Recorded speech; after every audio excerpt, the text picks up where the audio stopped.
Hello there. Let's have a little chat about data. No, not that data. The kind of data that comes with numbers and bar graphs. You see, over the last couple of days, some social media platforms have released the information about election spend.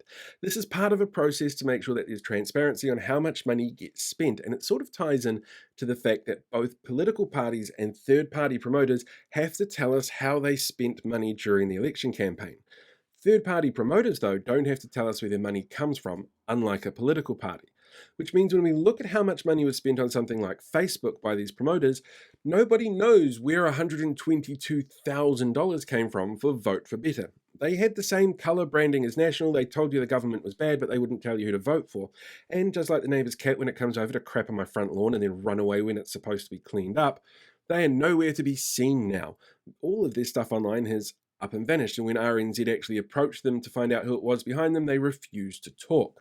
But if we take a look at the big spenders on this list, only one of them is actually a lobby group trying to keep the status quo. Everything else is about going backwards and repealing stuff. Leading the charge was all about keeping hold of the clean car discount. Everybody else, Hobson's Pledge and We Belong Aotearoa, they're actually the same organisation. We Belong is an astroturfing wing of Hobson's Pledge.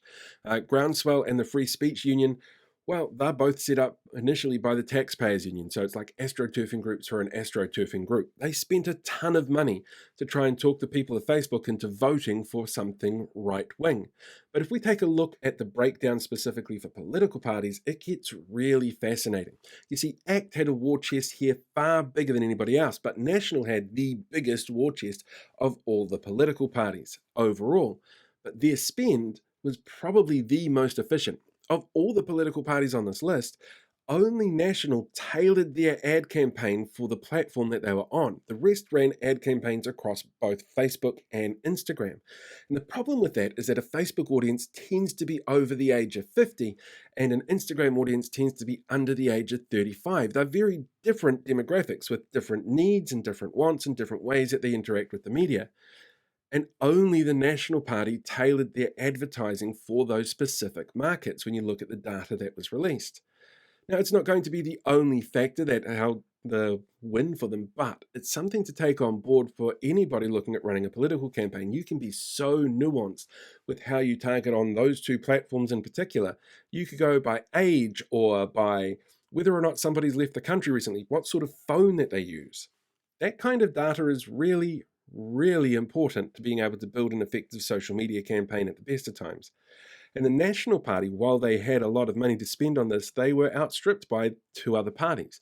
What I find really fascinating, though, is if you take a look at the amount of money that the Green Party spent specifically on their campaign, it's less than half of the ACT Party.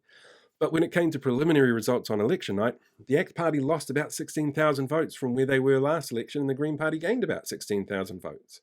It's really quite fascinating sometimes to sit down and look at numbers like this. Now, all this information is actually available through Facebook. You just have to do a bit of a search for it. Same with Google. The information is out there for the public and it will be released by the Electoral Commission again coming up.